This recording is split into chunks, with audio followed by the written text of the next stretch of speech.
கர்த்தருடைய பரிசுத்த நாமத்துக்கு ஸ்தோத்திரம். இன்றைய தினத்துக்கான தேவனுடைய வார்த்தையானது எபேசியர் 1ஆம் அதிகாரத்தில் 12வது வசனத்தின் கடைசி பகுதியை வாசிக்கும் பொழுது, கிறிஸ்துவுக்குள் அவருடைய சுதந்திரராகும்படி தெரிந்து கொள்ளப்பட்டோம் என்று சொல்லி பாருங்கள். கிறிஸ்துவுக்குள், கிறிஸ்துவினாலே அவருடைய சுதந்திரராகும்படியாக, அவருடைய பிள்ளைகளாகும்படியாக, அவருடைய ஆசீர்வாதத்துக்கு சொந்தக்காரராக கர்த்தர் உங்களை தெரிந்து கொண்டார். கிறிஸ்துவுக்குள், கிறிஸ்துவினாலே என்று சொல்லி பார்க்கிறோம். கிறிஸ்துவினாலே அவருடைய சுதந்திரராகும்படி நாம் தெரிந்து கொள்ளப்பட்டோம் என்று சொல்லி பார்க்கிறோம். ஆண்டவர் தாமே இந்த நாட்களில் ஆண்டவர் உங்களை தெரிந்து கொண்டதான நோக்கம் அவருடைய சுதந்திரராகும்படியாக, அவருடைய பிள்ளைகளாகும்படியாக, அவருடைய ஆசீர்வாதத்துக்கு நீங்கள் சொந்தக்காரராக அவர் உங்களை தெரிந்து கொண்டார்.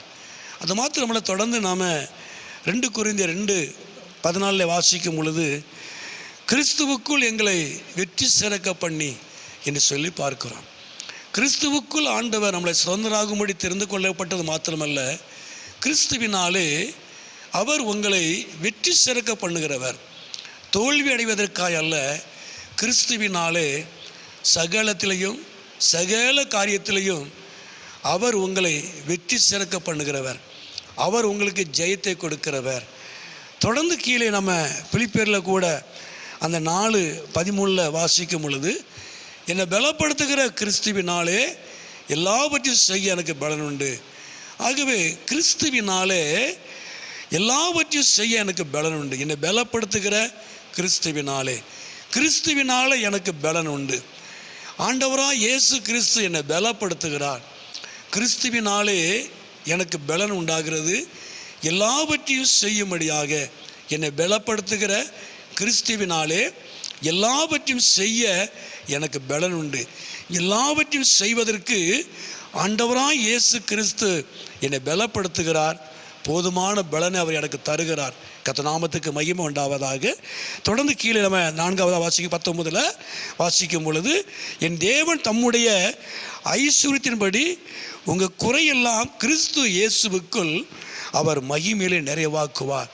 கிறிஸ்துவினால உங்கள் குறையெல்லாம் அவர் மகிமையாய் அவர் நிறைவாக்குவார். நிறைவானது வரும் பொழுது குறைவானது ஒளிந்து போகும். கிறிஸ்துவினால எல்லா குறைகளையும் அவர் நிறைவாய் மாற்றுவார். அவர் நாமத்தை அவர் மகிமைப்படுத்துவார். உங்கள் வாழ்க்கையில் கிறிஸ்துவினால அவர் உங்களை சுதந்திரராகும்படியாய் உங்களை அழைத்திருக்கிறார். அவர் ஆசீர்வாதத்துக்கு சொந்தக்காரராய் கர்த்தர் உங்களை அழைத்திருக்கிறார். கிறிஸ்துவினால கர்த்தர் உங்களை வெற்றி சிறக்க பண்ணுவார். ஜெயமெடுக்க கர்த்தர் உதவி செய்வார். கிறிஸ்துவினால உங்களுக்கு பலன் உண்டாகும். எல்லாவற்றையும் செய்வதற்கு கிறிஸ்துவினால உங்கள் குறையெல்லாம் நிறைவாய் மாற்றுவார். அவர் தாமே உங்களை சகலத்திலையும் ஆசீர்வதிப்பார். அவர் நாமத்தை உங்கள் வாழ்க்கையில் மகிமைப்படுத்துவார். எல்லாம் ஆண்டவராய இயேசு கிறிஸ்துவினாலே ஜெபம் பண்ணுவோம். எங்களை அதிகமாக நேசிக்கிற நல்ல பிதாவே, அருமையான ஆண்டவரே, இந்த நேரத்துக்கு ஸ்தோத்திரம். இந்த சத்தத்தை கேட்டுக்கொண்டுகிற அருமையான பிள்ளைகளை, குடும்பங்களை கர்த்தர் ஆசீர்வதியும். அப்படி நாமத்தை மகிமைப்படுத்தும். நீர் மகிமையான காரியங்களை செய்யும்.